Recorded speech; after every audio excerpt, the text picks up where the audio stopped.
Hey y'all, welcome back to Porch Cooking and Reminiscing. I'm Roger, and happy to have y'all here with us today. So today we're going to be doing something that if you're a chocolate lover, you're going to enjoy this recipe. So we're going to be doing a old-fashioned Southern chocolate cobbler. And if you've never seen one of these made or you never made one yourself, you're just not going to believe the final step in making this. It's simple, it's easy, not a lot of ingredients that you have to have. And once we get this cobbler in the oven, you need to hang around and watch because we're going to do a little reminiscing. And I'm going to tell you a couple of stories from my childhood.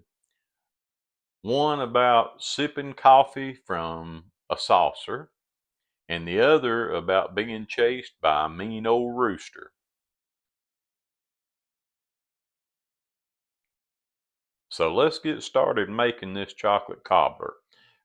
Here's what you're going to need to be able to do it. And I'm going to read these off because I can't remember all this. You're going to need 1 cup of all-purpose flour, 3/4 cups of sugar, 2 tablespoons of unsweetened cocoa powder, 2 teaspoons of baking powder, a 1/4 teaspoon of salt, 1/2 cup of milk, and this is how we're going to do this with milk. We're going to do a 1/4 cup of regular milk and we're going to do a 1/4 cup of heavy cream. That's going to give us a little more richness in this chocolate cobbler. And then we've got to have a 1/3 cup of melted butter and a teaspoon of vanilla extract. Now that's just for the mix that we're going to do. Then there's a topping that goes along with this. And in that topping, we're going to have a 1/2 cup of white sugar, a 1/2 cup of brown sugar, and a 1/4 cup of unsweetened cocoa powder.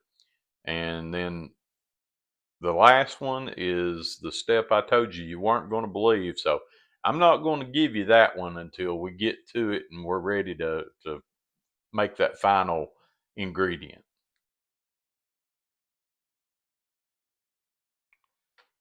All right, y'all. So we're ready to start making this. We've got our 1 cup of all-purpose flour. And of course, you all know we always use white lily. That's my favorite.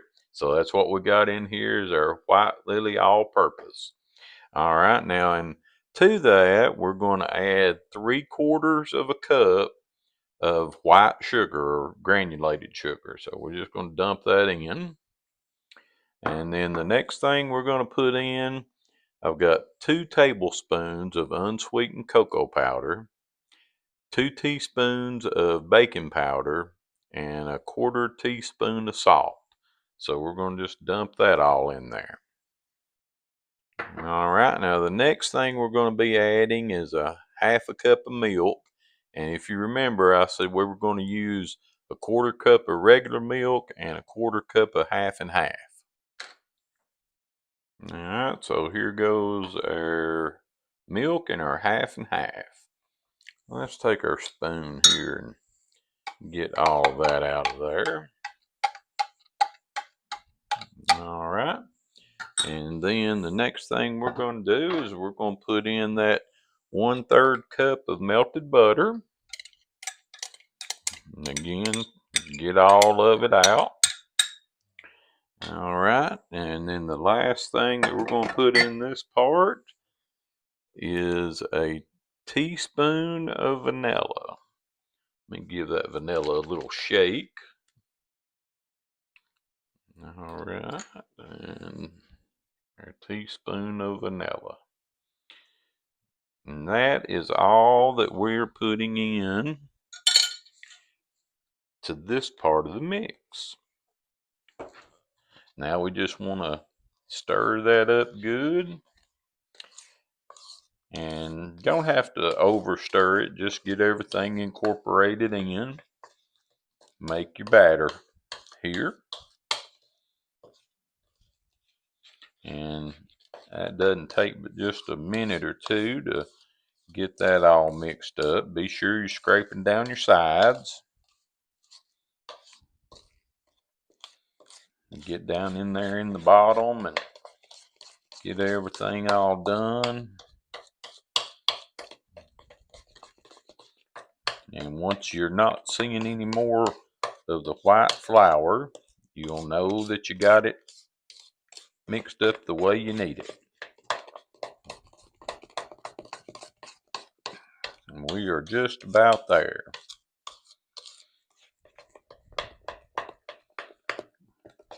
All right, so that's what we want it to look like once that we get everything mixed up.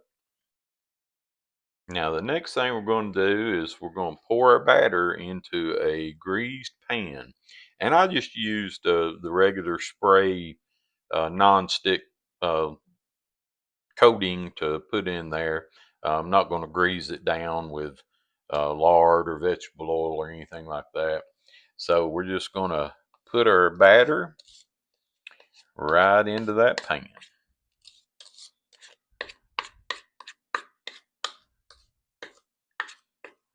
It's kind of a stiff batter, but we're going to get it all in there. And scrape everything out of the bowl that you can get out of it. It smells pretty good.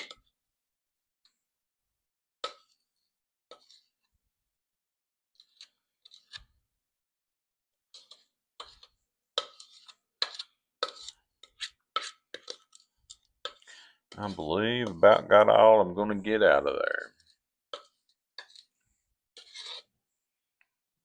All right, so then we want to just kind of spread that out into the pan.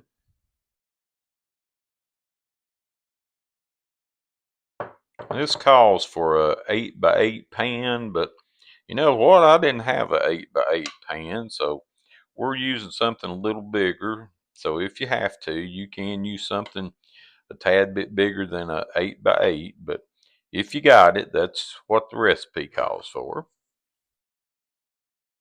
And just try to smooth everything out and get it pretty evenly distributed in your pan.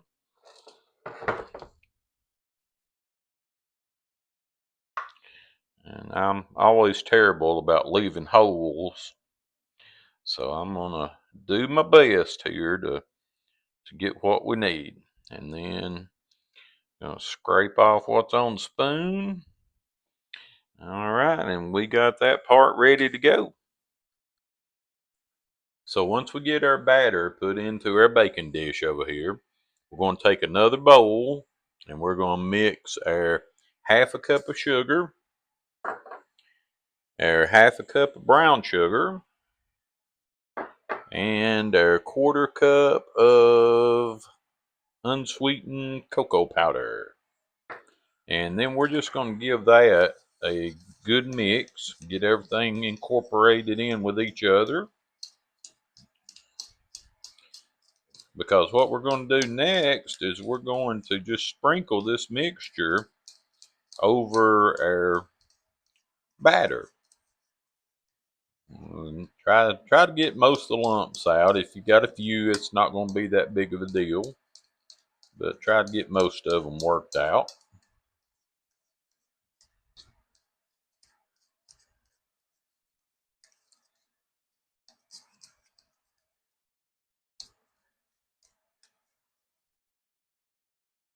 All right, so we got that done. Now we're going to take our mix there, and we are going to just use one of our little cups here and just sprinkle that all over the top.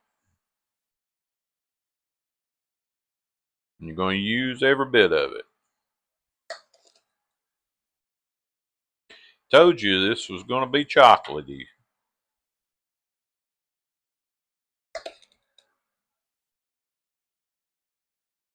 And now we're not going to stir anything. Just put this all over the top. I'm trying to shake it out of this cup and I ain't even got nothing in it. All right. So that's what we want to do on this one. We just pour that mixture right over the top. So here's the last step that I wouldn't tell you about in the introduction because I didn't want to give it away. But after we put our dry ingredients over the top, we're going to take a cup and a half of hot water and we're just going to pour it slowly all over the top. And we're not going to mix it once we pour this water all over it. We're going to leave it just like it is, and it's going to look like a mess. But once that we put it in that oven at 350 degrees, that mess is going to turn into our batter is going to come to the top, the liquid's going to go to the bottom, and we're going to have a creamy chocolate dessert. All right, so y'all, it takes about, I think it's 25, 30 minutes in the oven. I could be wrong on that, but I'll let you know for sure. So we're ready to put it in the oven, and then I'm gonna be back, and we're gonna do some reminiscing. All right, so got our cake in the oven. It's at 350 degrees, and the time on it is 35 to 40 minutes. So, like I said, I'm going to do a little reminiscing now. So back when I was just a little boy, probably around 4 or 5 years old, had to stay with a babysitter because both my parents worked regular jobs. And so my dad would drop me off at the babysitter in the morning, and usually my mom would come by when she got off work, pick me up. So I was there for, you know, about 6 o'clock in the morning until probably 4 o'clock in the evening. And the lady's name was Ms. Irene. And we called her Ms. Lockhart because that was the last name. But anyway, she would always fix breakfast, and we'd sit at the table. It was me and probably one or two other kids and her husband. Well, they always had coffee in the mornings, and I thought it was just normal at the time. But her and her husband would take their coffee and take a saucer and just pour the coffee into the saucer and then set the coffee cup down on the table and start blowing on the saucer that had the coffee in it. And then they would just sip the coffee out of the saucer. Well, of course, being 4 or 5 years old, seeing them do it, well, I wanted to do it too.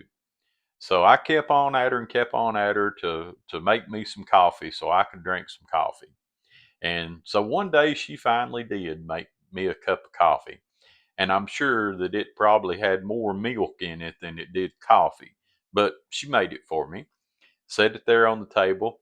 I took my coffee mug at 4 or 5 years old. I poured my coffee into that saucer and pulled it up there and started to blow on it just like they were doing.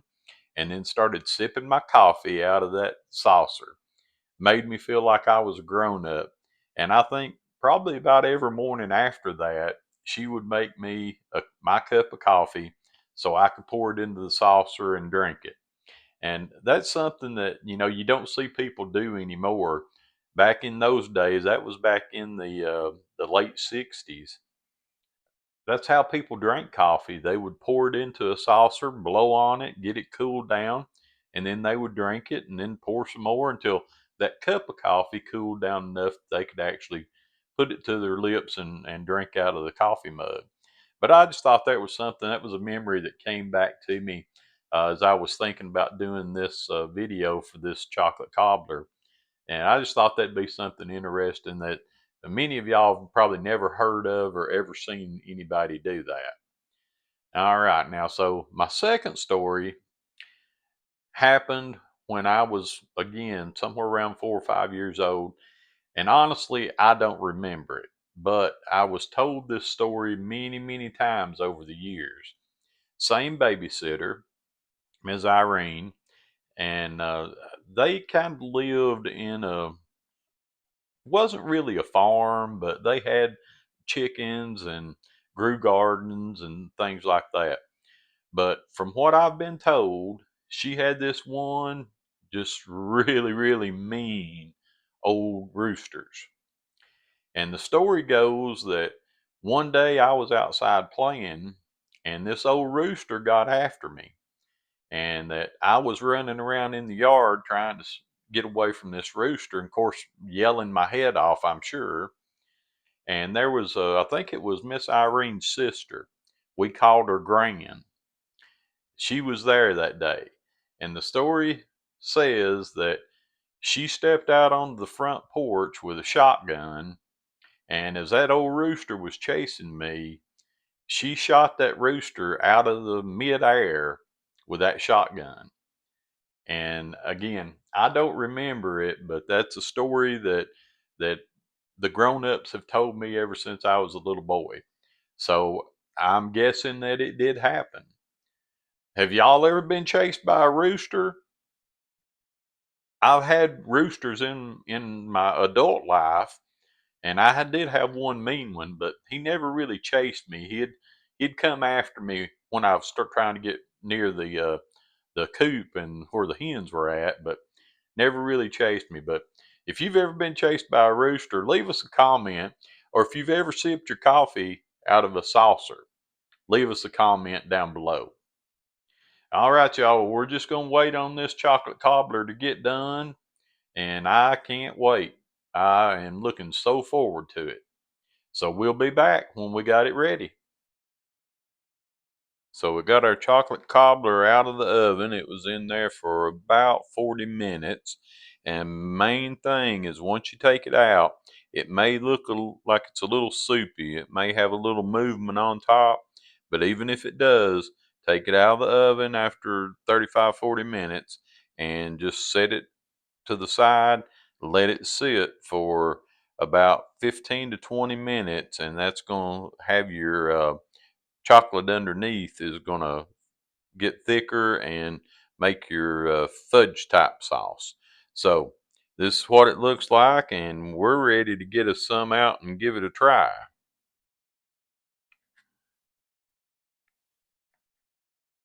It smells delicious. Oh yeah, we got that good sauce underneath, and we'll just spoon it out and pour it over the top.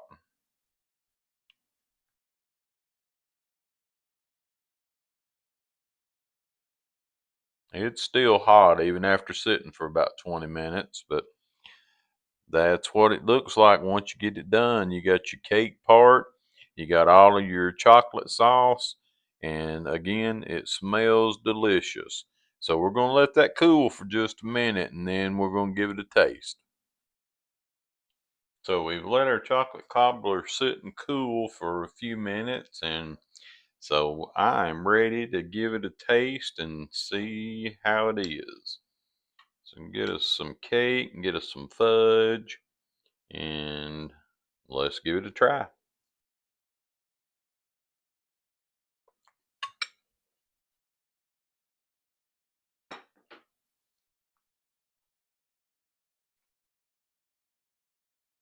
Like I said, if you love chocolate, this is a dessert for you.